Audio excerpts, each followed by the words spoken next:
afternoon. Good afternoon. I am in my kitchen. I am preparing my lunch. It is Bank Holiday Monday, which means I officially have a day off to actually film.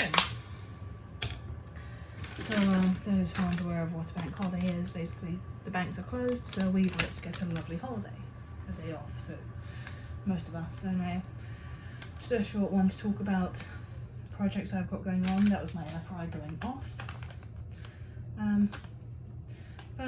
First thing I want to talk about is just mention my process.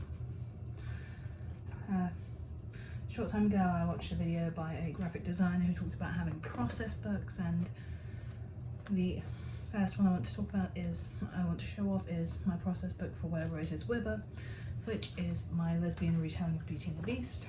You can see I've got a little table of how the magic system works, and that's actually an old variation. There's a newer one a bit later on. Because I've also got some journal entries in varying colours, a little bit of a diagram of how the rose garden works. Looks like a basketball court, but I don't play basketball, I'm a powerlifter. Also, notes on research.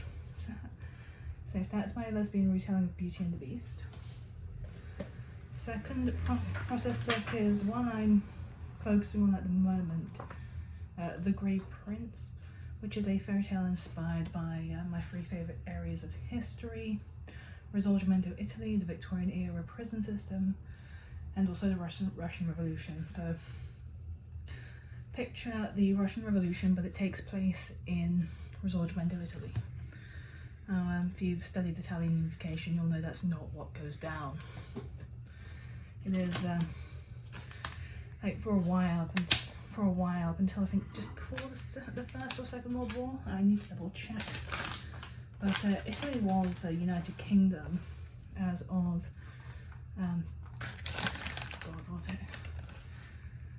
was German unification was exactly 1 year after. And that 100 years, no, exactly 100 years after. Yeah, following the unification of Italy, there was still a kingdom, and then after the First World War, everything just derailed straight into fascism.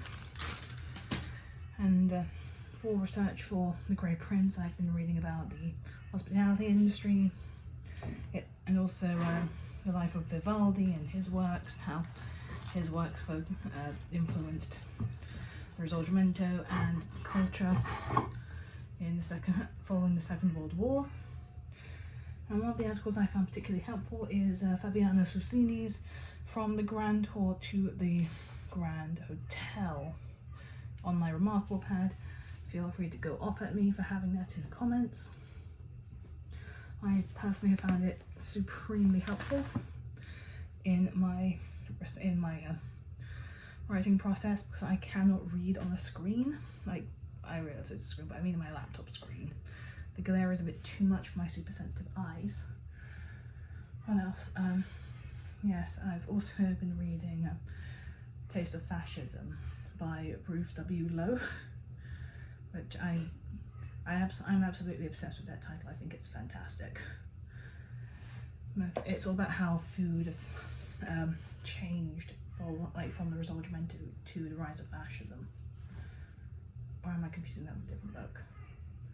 Oh no, it's about how fascism influenced food. And anyway, for Where Roses Wither, doing a lot of research on Corsica, like Corsica War of Independence, and obviously my research for that has included watching the live action and the original Beauty and the Beast by Disney, also as a Jean Cocteau version. It has also included, I have not started reading these yet. However, I'm expecting this to completely recontextualize the ending of the films. And if it does, I'm going to be supremely unhappy, because the entire point of Gaston's death is that it is a rejection of what society believes a man should be. And that was my mouth sneezing. And this is going to give me a little bit of insight into the Beast. they both look like relatively easy reads, so I'm not going to be too fussed about that. Anyway, Grey Prince, short summary. Prince goes home because his sister is officially transitioning. There's this grand royal ball to celebrate the fact that she's chosen her name and her new place in society, and like she's going to be queen. And his mother, like their parent, well, the prince's mother, like their mother, the queen, has arranged a betrothal for the prince. And then that same night, the revolutionaries strike, and the entire story is these kids, this brother and sister and their baby sister, just travelling across the country trying to escape the revolutionaries who want them dead. Whatever is this with a short summary. A former dancer's brother goes missing. Nobody cares because she's a former dancer. And she's married to the hottest guy in town. Everyone's going to think he's Gaston, but to me he's not. Anyway, she decides to go off, find her brother, and stays overnight in the castle and ends up prisoner there entirely for the fact that she's she ends up prisoner there entirely just for the fact that she's accidentally under a spell. Basically, anyone who spends a night there by choice cannot leave. I'm still working out the details on that. And obviously Beauty and Beast are going to be both lesbians. Her husband, the Gaston stand-in, and he's got a guy that he's shacking up with, and then there's the wicked stepfather character, who's the big bad. And I'm trying to delve into the idea of, like, would there still be homophobia if you removed God from the equation, if you removed religion from the equation? And what I found is that power dynamics would essentially remain the same, because I'm following through with the idea of that there will always be someone to scapegoat. And I think that's roughly it. I need to finish making my lunch before I head back, and take care. I will update you soon. I think I mentioned in a short while ago, yes I did mention a short while ago, that me and my friend are starting a podcast.